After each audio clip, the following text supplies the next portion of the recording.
Vos lerei então o Santíssimo Evangelho, segundo Mateus, capítulo 13, versículos 36 a 43. Este texto, ele é a explicação de uma fala anterior do Senhor Jesus Cristo, quando o Senhor coloca para os seus ouvintes, para as pessoas que estavam ali, a parábola do joio e do trigo. Depois, dispensada a multidão, Jesus vai para casa, e com ele os seus discípulos. E em casa, na intimidade da casa, na proximidade das pessoas que moram no mesmo ambiente, que convivem no mesmo ambiente e que retomam a palavra de Deus com mais profundidade, com mais singularidade, neste segundo momento, os discípulos então disseram para Jesus: nos explique aí o que o Senhor quis dizer com a parábola do joio e do trigo. Então, este trecho que nós vamos ler é Jesus explicando a parábola. Vamos ao texto. Então, despedindo as multidões, Jesus foi para casa e, chegando-se a ele, os seus discípulos disseram: explica-nos a parábola do joio do campo. E ele respondeu: o que semeia a boa semente é o Filho do homem. O campo é o mundo, a boa semente são os filhos do reino. O joio são os filhos do maligno. O inimigo que semeou é o diabo, e a ceifa é a consumação dos séculos, e os ceifeiros são os anjos. Pois assim como o joio é colhido e lançado ao fogo, assim será na consumação do século. Mandará o Filho do homem os seus anjos, que ajuntarão do seu reino todos os escândalos e os que praticam a iniquidade, e os lançarão na fornalha acesa. Ali haverá choro e ranger de dentes. Então os justos resplandecerão como o sol no reino de seu Pai. Quem tem ouvidos para ouvir, ouça. Palavras do Senhor Jesus Cristo. O tema da minha meditação, o título é Moradores da mesma casa. Moradores da mesma casa. Obviamente, os irmãos já perceberam que eu quero propor que na mesma casa pode estar morando o joio e o trigo. E é nesta linha que eu quero caminhar na minha reflexão com os irmãos, destacando o versículo 38, que diz: o campo é o mundo, a boa semente são os filhos do reino, o joio são os filhos do maligno. Um amigo querido disse uma vez, numa conversa informal: eu tomo muito cuidado com as pessoas que eu permito que entrem na minha casa. Achei isso interessantíssimo, porque o lar é uma coisa sagrada, é um lugar sagrado, um ambiente sagrado. Nós temos que ter, sim, muito cuidado. Precisamos ser muito seletivos com as pessoas que entram dentro da nossa casa, porque essas pessoas vindo para dentro da nossa casa acabarão compartilhando conosco e com os nossos da sua experiência de vida, da sua visão de mundo, e estará então ali tendo a nossa oportunidade, a nossa permissão para que faça isso. Achei muito interessante. Uma outra coisa que eu acho muito interessante nos nossos dias é a preocupação que as pessoas têm com o final dos tempos, querendo saber como é que o mundo vai acabar. Vai ser em fogo? Vai ser com a superpopulação?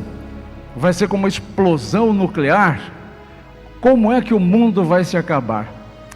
E as pessoas não param para refletir que a questão não é em si como nem quando o mundo vai acabar, porque esse é um problema exclusivamente de Deus. Nós não temos a menor necessidade de nos preocuparmos com isto. A nossa preocupação deveria ser: como é que eu estou vivendo enquanto este mundo não termina? Porque isto vai influenciar naquilo. A forma como vivo a minha vida, a forma como vivo principalmente a minha fé, isto sim é que vai influenciar diretamente no que acontecerá comigo quando Deus, no seu tempo, de acordo com a sua vontade, terminar com a história deste mundo como nós o conhecemos. Então veja que na humanidade nós temos constantemente essa questão, e nós acabamos nos esquecendo que continuamos vivendo neste mundo e interagindo com as pessoas enquanto este mundo não acaba. Nós vamos nos tornando, a cada dia que passa, uma família diferente. A nossa família hoje, ela não é a mesma família de há 10 anos. Muitas coisas mudaram dentro da nossa família. A nossa sociedade hoje não é mais a sociedade de há 10 anos. Muitas coisas mudaram na nossa sociedade. Eu disse há pouco tempo, e posso reafirmar com muita tranquilidade, o mundo hoje, de certa forma, está um lugar muito melhor para se viver, na perspectiva da tecnologia, na perspectiva do avanço do conhecimento científico e na aplicação deste conhecimento científico. Entretanto, moralmente, este mundo está cada vez mais decaído, e parece que na mesma velocidade em que ele cresce em tecnologia, ele decresce em moral, ele decresce em bons costumes, ele decresce na sua integridade de caráter, e nós vamos nos tornando qualquer coisa menos no ser humano que Deus gostaria que nós fôssemos. Nós vamos nos tornando famílias influenciadas, pessoas influenciadas, procurando trilhar caminhos de santidade, e esta é uma verdade também que diz respeito a todos nós que estamos aqui. Todos nós que estamos aqui nesta noite temos essa perspectiva, temos essa finalidade na nossa mente, no nosso ser. Nós queremos nos tornar pessoas melhores, e é por isso que estamos aqui, louvando a Deus, buscando o conhecimento da palavra de Deus, nos confraternizando com os irmãos e as irmãs de fé. Nós respiramos no nosso país ainda um pouco de liberdade religiosa, embora isso esteja sendo indicadamente ameaçada, mas ainda temos alguma liberdade religiosa que em outros países já não acontece mais. Mas nós sabemos também que nem tudo são flores nas nossas vidas. Nós temos dificuldade para expressar com liberdade a nossa fé dentro da nossa casa. Dentro da nossa casa. Há maridos que criticam a esposa porque ela vai à igreja. Não sei se faria a mesma crítica se ela fosse ao baile funk, porque a igreja ele critica. Não quer que ela vá à igreja. Vai à igreja de novo, não sai mais da igreja. Acho que talvez ele preferisse que ela não saísse mais de algum outro lugar. Da mesma forma, nós temos mulheres que pegam no pé dos homens. Só igreja, eu quero sair, quero passear. Talvez, se ela ficasse em casa esperando ele chegar de madrugada, vindo destes outros lugares, ela tivesse mais propriedade para reclamar, mas reclama de qualquer forma. Então, veja que nós temos dificuldades para exercitar a nossa fé dentro do nosso lar. Isto, quando nós, como pais de famílias, os homens da casa, que somos os sacerdotes do lar, que somos os responsáveis pela espiritualidade da nossa família, concordamos de levá-la para um outro lugar que não é a casa de Deus, que sequer se parece com a casa de Deus, nos afastando da comunhão, nos afastando das bênçãos que só podem ser alcançadas no culto a Deus, que não podem ser alcançadas de nenhuma outra forma, e como líderes do lar, nós fazemos disso a revelia do próprio Deus. Então, nós temos que refletir o passo seguinte: se este joio que Jesus falou aqui, essa semente que é plantada pelo próprio diabo, está sendo plantada na nossa sociedade, acaba caindo alguns grãos dentro da nossa casa, Por que isto não aconteceria também na minha mente, no meu coração, no teu coração, na tua mente? Você já parou para pensar que dentro da tua mente está crescendo joio e trigo, sendo ambos moradores da mesma casa? Porque se não vigiou, misturou. O texto bíblico que li agora, que vem logo depois da transmissão da parábola do joio e do trigo, dita por Jesus, diz que à noite, enquanto o dono da plantação de trigo e os seus funcionários descansavam, o inimigo veio e semeou o joio. Isso aconteceu porque o dono da plantação e os seus funcionários não estavam vigilantes. Aquilo que eu falei agora há pouco, daquele amigo querido que disse que ele toma muito cuidado com quem entra na casa dele. Esse proprietário, dono dessa plantação de trigo, não vigiou e permitiu, pela falta de cuidado, que o inimigo fosse lá e plantasse, semeasse, colocasse ali sementes de joio, juntamente com as sementes de trigo. No começo ninguém percebeu nada, porque não se percebe. A falta de vigilância faz isso, as coisas vão acontecendo e as pessoas não percebem. Quando o trigo cresceu, se percebeu. Olha o resultado da nossa falta de cuidado. Alguém veio aqui e estragou a nossa plantação. Mas quem estragou a plantação? A gente não viu. Mas como deixou chegar neste ponto? Eu não sei. E talvez, quem sabe, o dono da plantação dissesse àquela altura: onde foi que eu errei para isso estar acontecendo na minha vida de plantador, de agricultor? E aí veio a solução, que é aquela solução que a maioria de nós queremos tomar imediatamente: vamos arrancar o joio. E alguém muito sensato diz: cuidado com as medidas extremas, elas são tão perigosas quanto a falta de cuidado. Depois que a coisa desandou, não adianta mais querer chegar com falso moralismo, querer chegar mais com medidas desesperadas, querendo consertar o adolescente que por 15 anos não foi corrigido. Não adianta agora querer chegar e falar: vou expulsar de casa. Não, a culpa não é decididamente do adolescente que foi mal criado. A culpa foi da falta de vigilância. Não vigiou, misturou. O inimigo veio e acabou semeando o joio, acabou semeando um alimento tóxico. O joio é tóxico. Eu perguntei para minha pós-doutoranda em biologia, falei: por que fala que o joio é tóxico?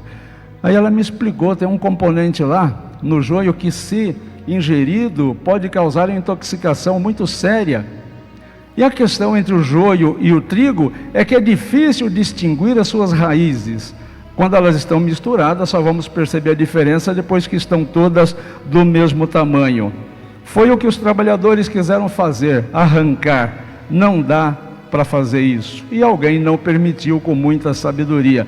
Nestes casos, quando nós percebemos que a coisa desandou, quando nós percebemos que não vigiamos, quando nós percebemos que não cumprimos aquilo que o Senhor havia muito previamente determinado que nós fizéssemos, quando nós percebemos que fomos decididamente desobedientes à palavra de Deus, a melhor coisa a se fazer é exercitar a paciência. É exercitar a paciência. É continuar confiando em Deus, que está no controle de todas as coisas, inclusive dos teus problemas, inclusive dos nossos problemas. Nos momentos em que nós estamos sem enxergar absolutamente nada, com a nossa vida de ponta cabeça, também nestes momentos Deus está no controle de todas as coisas.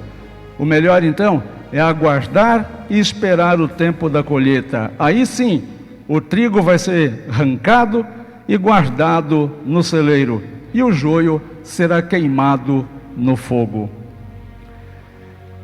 Essa explicação de Jesus ela nos traz algumas coisas interessantes. Primeiro, nós precisamos renunciar à nossa presunção de sermos gente santa e pura, vivendo no meio de pecadores. Não somos. Somos todos pecadores, destituídos da glória de Deus. E o que nos diferencia das outras pessoas é que nós estamos buscando comunhão com Deus. Presta atenção nisso. O que nos diferencia das pessoas, que pode nos diferenciar das pessoas, é quando nós estamos buscando a orientação de Deus. Porque quando não estamos buscando a direção de Deus, somos exatamente igual qualquer outro pecador, porque levamos a mesma pecha, o mesmo rótulo de pecadores destituídos da glória de Deus. Então não adianta nós termos a presunção de que somos melhores. Só podemos ser pessoas mais assertivas quando estamos buscando executar nas nossas vidas as Escrituras sagradas como única regra de fé e prática.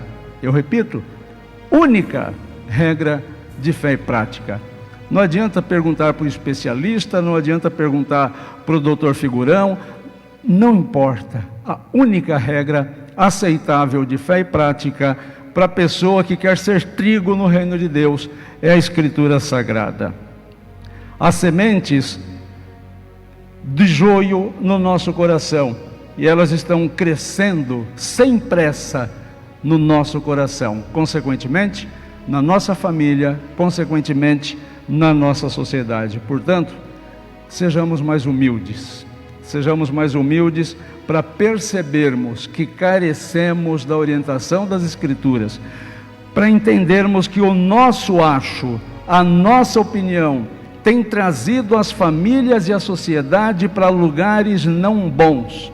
Nós já conseguimos provar que não acertamos. Nós já conseguimos provar que deu ruim.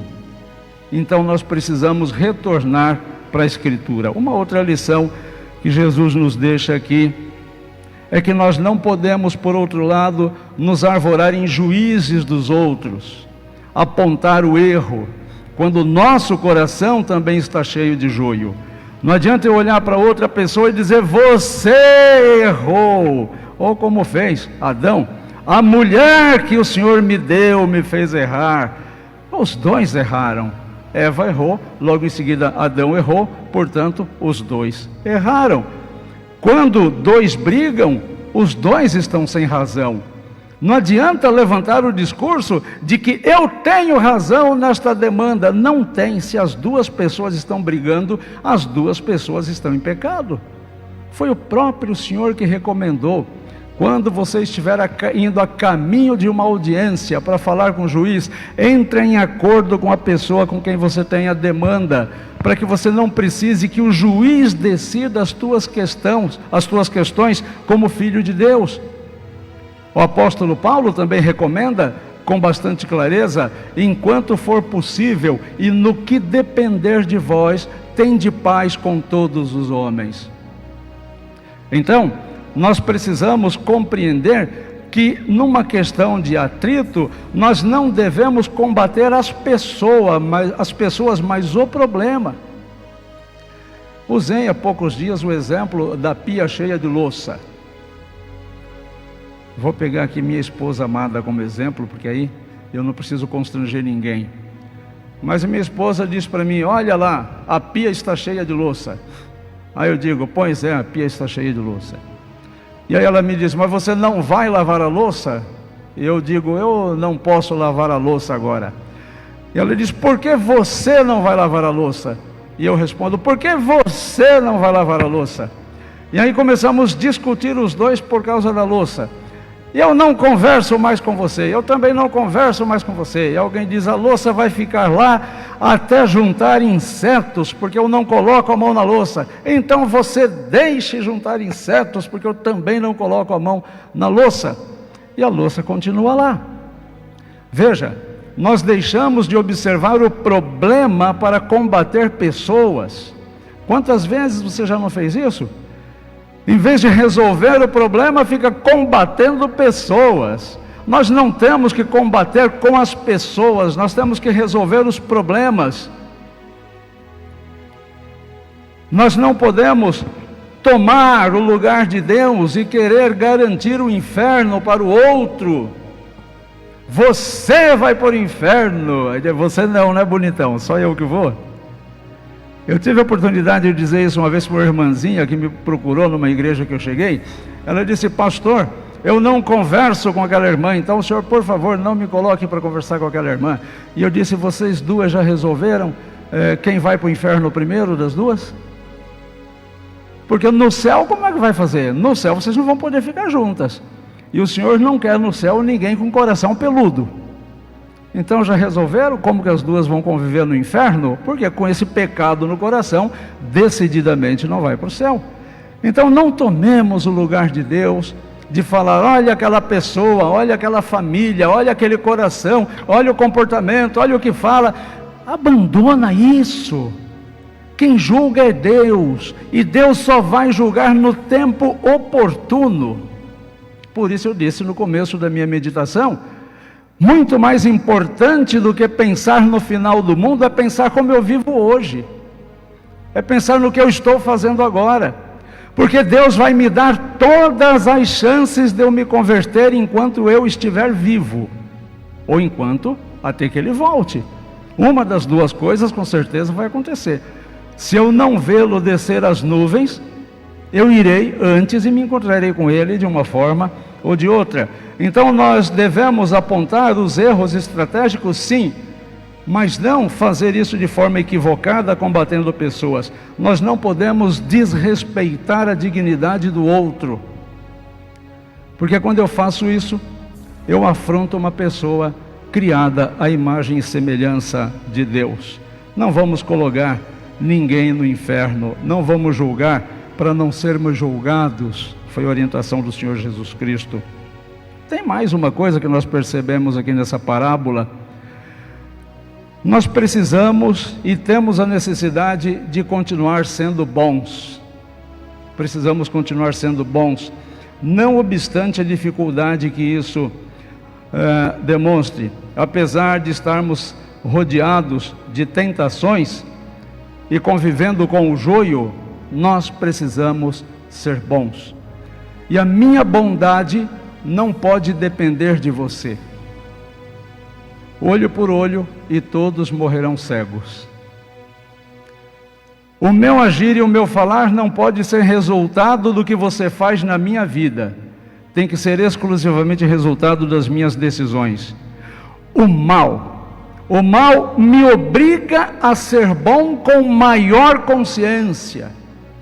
Se o outro não tem consciência de que precisa ser bom e eu tenho, eu preciso ser mais bom ainda. O mal nos obriga a assumir mais claramente a condição de filhos e filhas de Deus.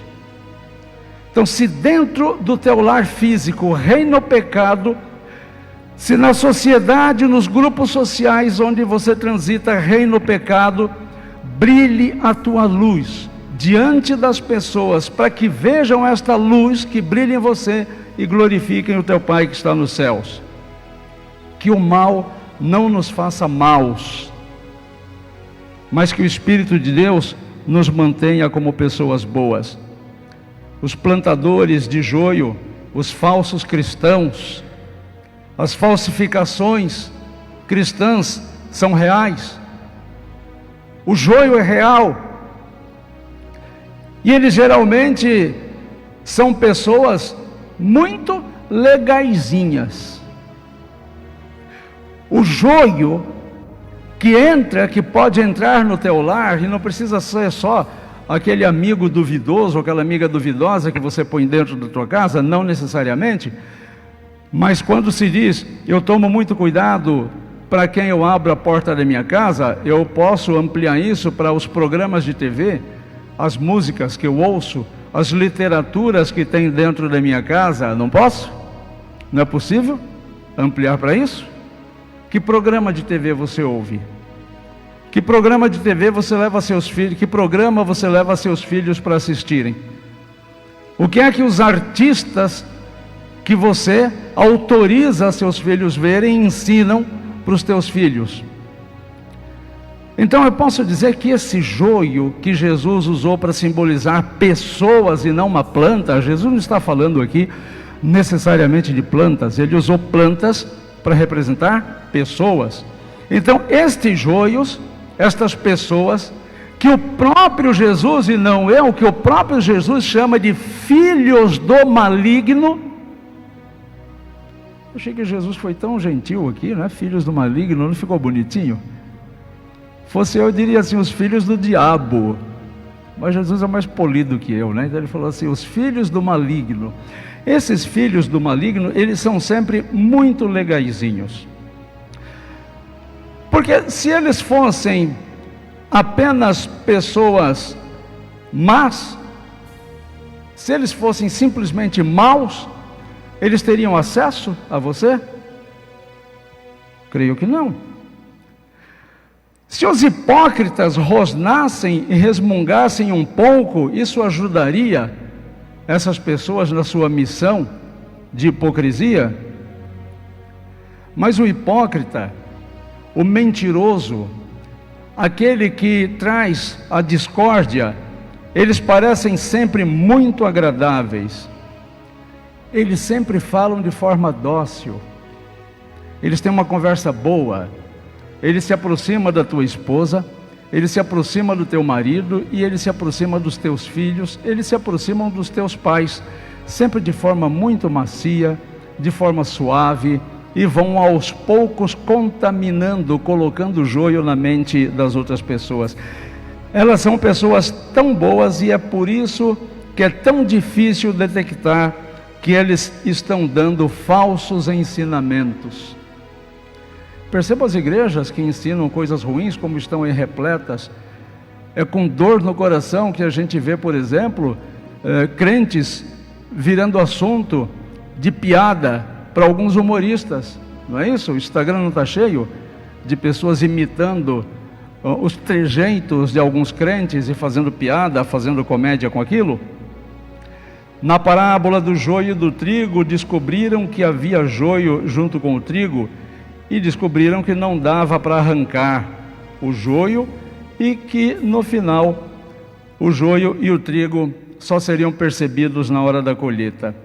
Eu falei para vocês, resumidamente, de 3 lições, 3 coisas que nós podemos fazer a partir de agora. Renunciar à presunção de que estamos imunizados contra as ações dos filhos do diabo. Não estaremos, se esta prevenção não for consciente, se não houver vigilância, se não houver observação às pessoas que você permite que entrem na tua mente. Nós precisamos evitar a mania de querer julgar e condenar as pessoas e, finalmente, reafirmar com clareza a nossa adesão aos ensinos do Senhor Jesus Cristo. Essa é a mensagem que o Senhor nos dá. Exatamente onde a mentira e a desonestidade querem ter a última palavra deve ser do Senhor Jesus Cristo. Uma vez perguntaram para um professor, talvez o reverendo Paulo saiba dessa historinha também, perguntaram para um dos nossos professores: é verdade que a tua igreja proíbe fumar? E ele disse: a minha igreja permite até eu não fumar. Então são formas diferentes de se olhar a mesma coisa. Repito o versículo 38 para encerrar: o campo é o mundo, a boa semente são os filhos do reino e o joio são os filhos do maligno. Eu peço permissão aqui para o Senhor Jesus Cristo para colocar um outro substantivo: o joio são os filhos do diabo. Fujam dos filhos do diabo. Que Deus nos abençoe.